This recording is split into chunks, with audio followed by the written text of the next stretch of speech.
Olá, a graça e a paz do nosso Senhor e Salvador Jesus Cristo seja contigo, meu irmão e minha irmã.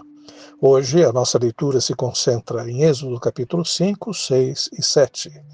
Na leitura anterior vimos que no capítulo 1, o livro de Êxodo começa com os israelitas crescendo em número no Egito.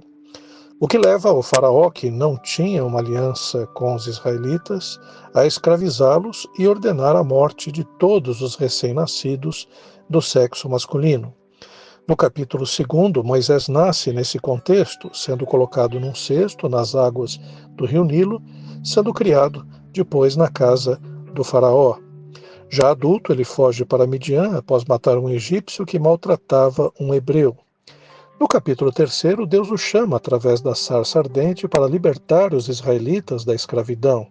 E no capítulo 4, apesar das desculpas e dúvidas de Moisés, Deus o capacita, dá-lhe sinais milagrosos e envia Arão para ajudá-lo.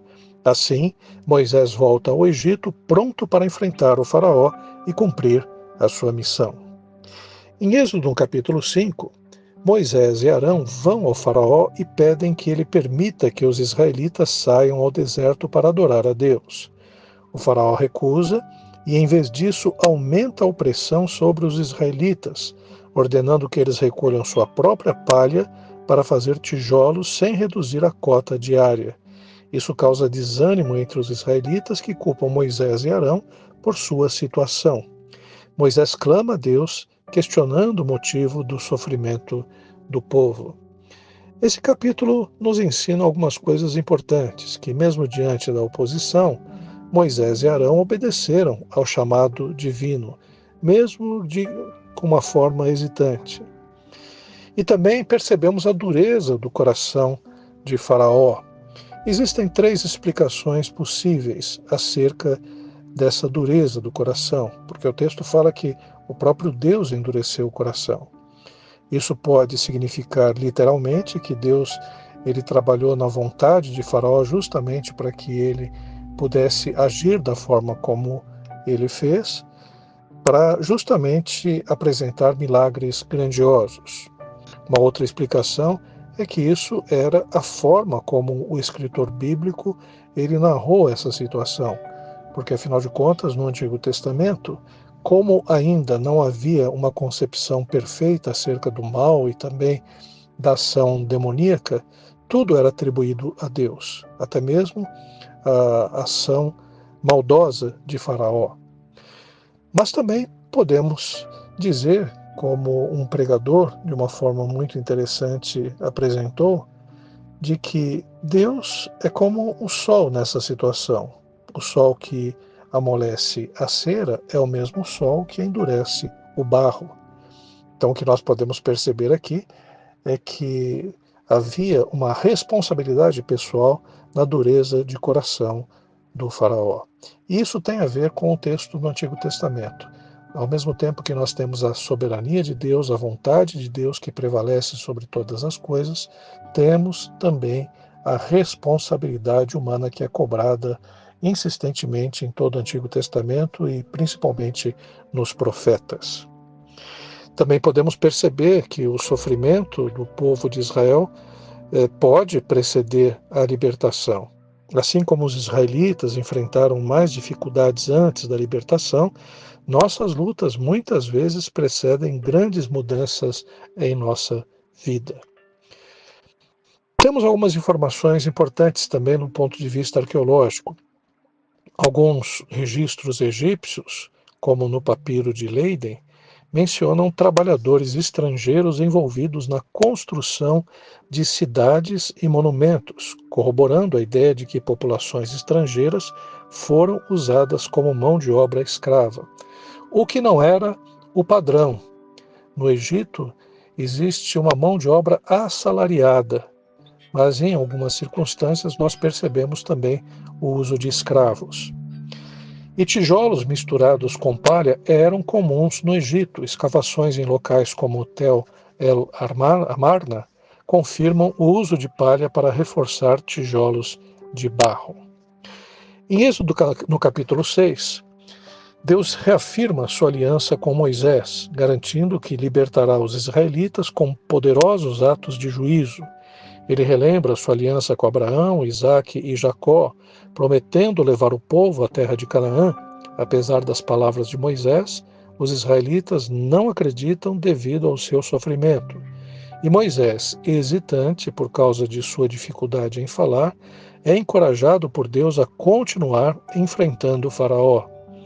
O capítulo também apresenta a genealogia de Moisés e Arão.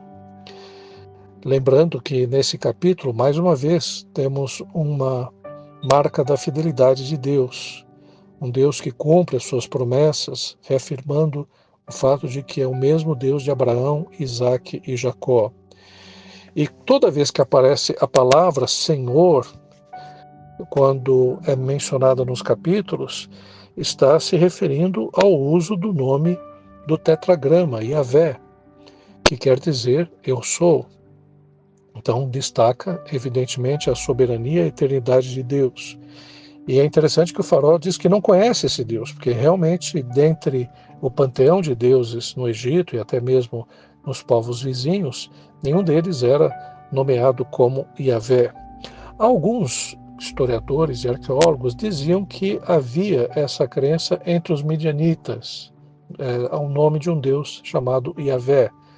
Mas o que nós podemos perceber na Bíblia é que foi a partir de Moisés que nós temos Deus se mencionando ou se nomeando desta forma.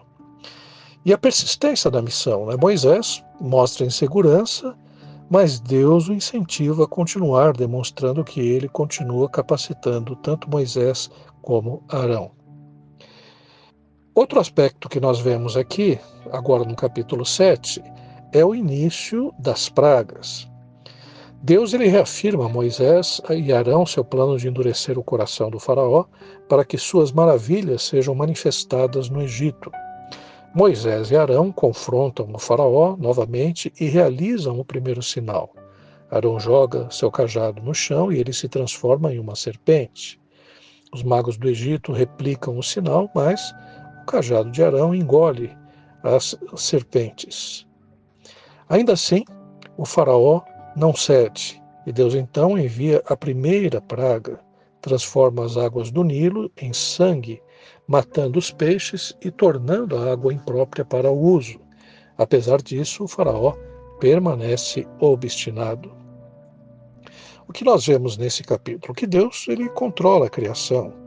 Ao transformar o Nilo em sangue, Deus mostra seu domínio sobre as forças naturais, desafiando os deuses egípcios. Também, mais uma vez, o faraó ilustra como a obstinação pode cegar alguém, mesmo diante de provas tão claras sobre a verdade. E também vemos a soberania de Deus nos sinais e pragas, mostrando que Deus é superior a qualquer poder humano e espiritual. Algumas informações importantes em relação ao contexto. O rio Nilo era a principal fonte de vida no Egito, e relatos de períodos de contaminação do Nilo, possivelmente causados por fenômenos naturais, como algas tóxicas, podem ecoar no relato bíblico, como, por exemplo, o fenômeno da maré vermelha. Mas além desse fenômeno, que é um fenômeno natural, que poderia também ser utilizado por Deus, por que não? Vemos que as pragas desafiaram os principais deuses egípcios, como Hapi, deus do Nilo, e Khnum, que é o guardião das águas, demonstrando a superioridade do Deus de Israel. Muitos teólogos afirmam que essas pragas do Egito, elas são direcionadas ao panteão egípcio, aos deuses egípcios, mostrando que o Deus de Israel era mais poderoso do que todas as entidades, todos os deuses que eram mencionados entre os egípcios. E assim, então, nós percebemos que além de serem pragas mostrando o poder de Deus, eram pragas que desmoralizavam os deuses egípcios. Terminamos aqui a nossa leitura, que Deus abençoe a todos e continuemos firmes no propósito de ler a Bíblia em um ano.